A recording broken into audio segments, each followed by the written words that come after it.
Di balik tembok yang kokoh dan menjulang berdirilah kota yang dijuluki sebagai permata dunia.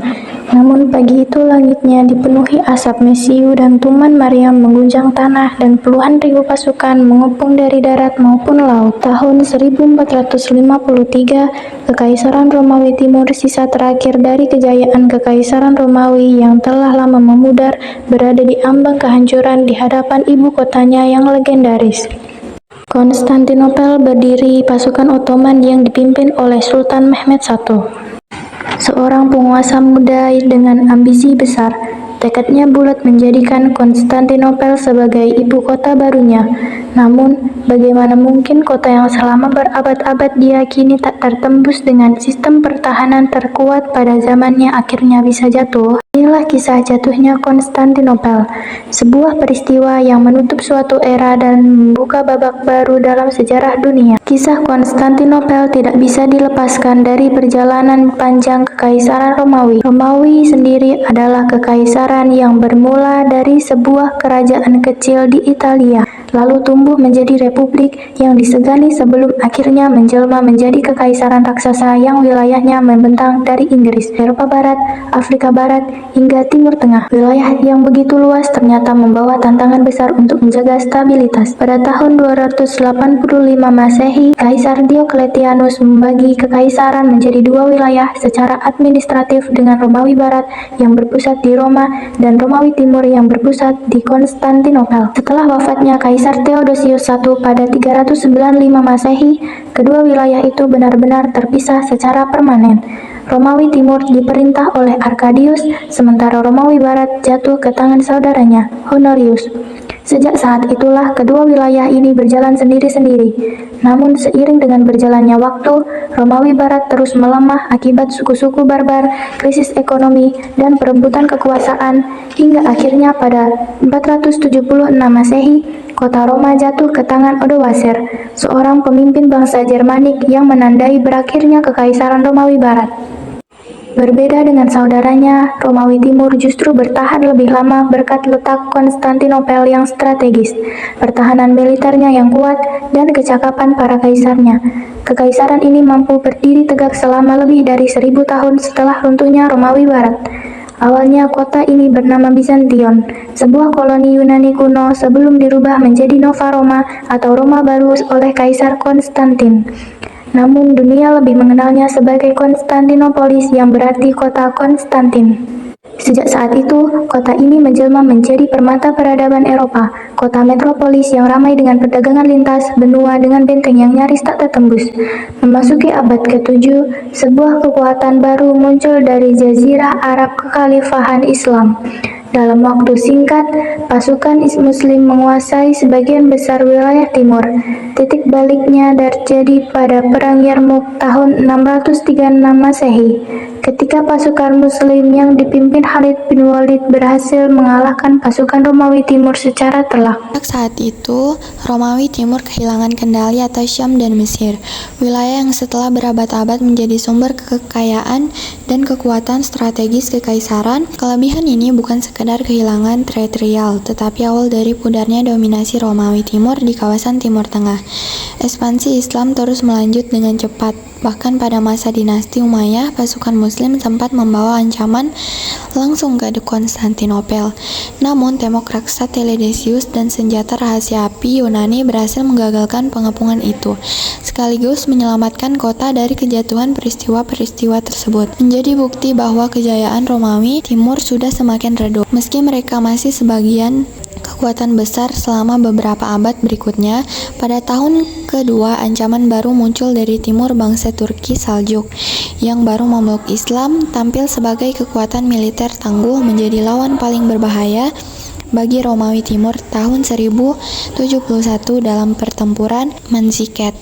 Romawi Timur mengalami kekalahan telak dari mereka. Sebagai akibatnya, hampir seluruh Anatolia hilang sehingga membuat Konstantinopel semakin terisolasi. Meski sisa wilayah di sekitar Konstantinopel dan sebagian Balkan masih bertahan, kekuatan Romawi Timur terus melemah. Upaya mencari bantuan lewat perang salib pun justru berbalik menjadi petaka. Tahun 1204 Masehi, alih-alih membantu, pasukan salib malah mencarah Konstantinopel sendiri, hingga memperlemah sisa-sisa kekaisaran menjelang akhir abad ke-13. Dari Anatolia, bangkit sebuah kekuatan baru yang jauh lebih terorganisir. Kesultanan Ottoman dengan pasukan disiplin dan strategi perang brilian, mereka menaklukkan satu persatu wilayah Romawi Timur. Hingga akhirnya pada awal abad ke-15, Konstantinopel berdiri sendirian, sebuah wilayah kecil Romawi Timur yang terkepung oleh lautan kekuasaan Ottoman dari yang pada masanya jayanya dihuni ratusan ribu orang, kini hanya tersisa puluhan ribu. Dengan kekuatan Ottoman yang semakin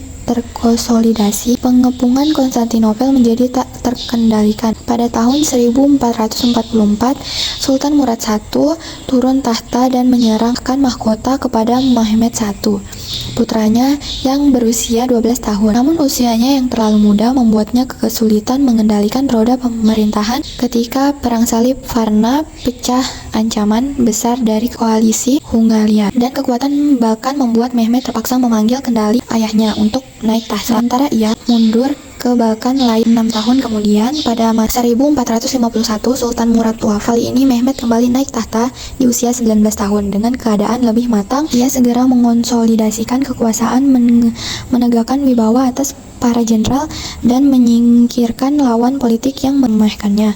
Kamu muda, ambisinya jelas menaklukkan ibu kota Romawi Timur, Konstantinopel ketika itu. Kaisar Konstantino II mencoba merendahkan ketentangan dengan hadiah dan utusan, tetapi Mehmed menolaknya mentah-mentah. Baginya tidak ada jalan damai. Konstantinopel adalah mahkota yang harus direbut. Dunia bersumpah akan melakukan apapun untuk mewujudkan ambisi itu. Sultan Mehmed mulai mempersiapkan penampungan dengan sangat serius. Pada April 1452, ia memerintahkan pembangunan sebuah benteng besar bernama Romeli Hisari yang berdiri kokoh di tepi utara Selat Bosporus. Benteng ini dirancang untuk menutup jalur laut dari Laut Hitam, memastikan tidak ada satupun kapal bantuan yang bisa masuk ke Konstantinopel. Persiapan militer pun ditingkatkan secara besar-besaran. Saat itu, seorang insinyur asal Hongaria bernama Orban yang sebelumnya ditolak Romawi Timur karena kekurangan dana, datang menawarkan diri kepada Sultan Mehmed. Ia mengklaim mampu membuat senjata yang dapat merobohkan tembok Konstantinopel. Mehmed menerima tawaran itu, dan Orban segera membangun sebuah meriam raksasa yang membutuhkan waktu selama 3 bulan untuk diselesaikan. Dengan panjang mencapai 8 meter lebih, meriam ini mampu menambahkan perakil batu seberat 300 kg hingga lebih dari 1 km jauhnya. Selain itu, pabrik penghancuran juga memproduksi puluhan meriam lain dengan berbagai macam ukuran, sehingga artileria menjadi kekuatan tempur yang belum pernah terlihat sebelumnya. Pada akhirnya, sekitar puluhan meriam disiapkan untuk menghantam jantung pertahanan Romawi Timur. Di sisi lain, Kaisar Konstantino XI hadar perang tak bisa dihindari. Ia memerintahkan rakyatnya masuk ke dalam kota, menimbun persediaan, serta mengirim permohonan ke seluruh Eropa. Namun, perpecahan mendalam antara gereja timur dan gereja barat menjadi penghalang besar. Konstantinus bahkan menawarkan untuk menyatukan kembali kedua gereja di bawah Paus Nikolas V. Namun sayangnya, ia terlalu melebih-lebihkan pengaruh Paus terhadap para penguasa barat. Pada akhirnya, hanya segelintir bantuan yang datang, beberapa kapal Genoa dan Ravenna, serta sekitar 700 orang tentara bayaran yang dipimpin oleh Giovan Giustiniani. Sementara sebagian besar Raja Kristen memilih untuk mengabaikan permohonan itu. Pada 2 April 1453, pasukan Ottoman mulai melakukan pengampungan. Mereka mendirikan perkemahan di depan tembok Theodosius, satu-satunya kota yang tidak terlindungi oleh laut. Kekuatan antara kedua belah pihak tampaknya timpang. Hanya sekitar 7.000 prajurit yang membela Konstantinopel berhadapan dengan lebih dari 50.000 hingga 80.000 pasukan Ottoman. Meskipun demikian, tembok kota yang kokoh memberikan alasan yang kuat untuk percaya bahwa mereka bisa bertahan hingga bantuan barat tiba, atau pasukan Ottoman akhirnya kehabisan tenaga dan mundur. Pertahanan kota dipimpin oleh Giovanni Giustiniani yang membawa bayaran tentara bersamanya. Pada 6 April 1453, meriam-meriam raksasa Ottoman mulai melancarkan serangan dahsyat. Namun, karena meriam ini membutuhkan waktu berjam-jam untuk diisi ulang dan jumlahnya terbatas, para pembela kota masih sempat memperbaiki kerusakan tembok di malam hari. Situasi tak kalah menegangkan. Armada Ottoman yang berjumlah sekitar 120 kapal gagal menembus Tanduk Emas, dikarenakan terdapat baja raksasa yang melintang di muaranya. Sebaliknya, pada 20 April 3 kapal Genoa dan 1 kapal Romawi Timur berhasil menerobos blokade Ottoman dan masuk ke pelabuhan dan memberi harapan bagi pada pembela kota. Namun Sultan Ottoman Mehmed tidak kehabisan akal. Pada 28 April ia melancarkan manuver di atas batang-batang kayu yang dilumuri minyak dan lemak, dan kapal Ottoman diseret melewati Bukit Galata lalu diturunkan ke perairan Tanduk Emas. Langkah mengejutkan ini membuat Konstantinopel terkepung total, memaksa kota memindahkan sebagian besar pasukan mereka ke tembok laut. Setelah serangkaian kegagalan, Mehmed menyadari bahwa waktu semakin sempit. Kabar tentang kemungkinan datangnya bala bantuan dari barat membuatnya harus bertindak cepat. Maka pada fajar 29 Mei 1453 ia memerintahkan serangan terakhir. Setelah Maryam menghancurkan tembok, pasukan Ottoman meluncurkan serangan besar-besaran. Para pembela kota berhasil memukul mundur serangan pertama, tetapi saat itu Jenderal Gustian terluka parah. Evakuasinya dari pertempuran dan menyebabkan kepanikan besar pada para pasukannya, dan mereka mundur dari posisinya. Sepanjang tembok, runtuhan moral ini menjadi kesimpulan tolak tahanan kota. Melihat peluang itu, Sultan Mehmed mengirim pasukan elit Janissary yang berhasil menerobos tembok di dekat gerbang Saint Romulus. Melihat kejatuhan kota yang tak terhindarkan, Kaisar Konstantin XI mencoba serangan dan putus asa sehingga ia pun terbunuh.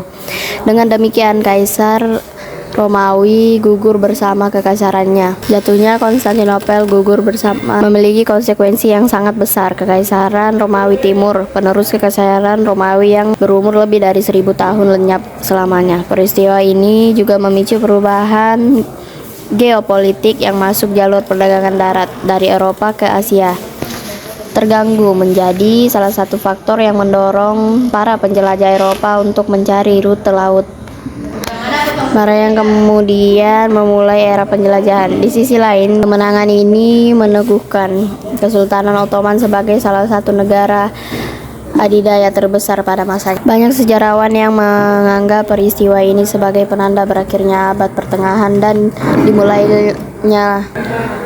dimulainya periode modern. Konstantinopel bukan hanya sebuah kota. Ia adalah simbol jembatan antara dunia timur dan barat. Tuhannya bukan sekedar akhir dari sebuah kekaisaran, tetapi juga awal dari dunia baru. Pengepungan yang epik, ambisi seorang sultan muda, dan keberanian para pembela kota dan menjadi kisah abadi tentang takdir dan konsekuensi yang membentuk dunia modern.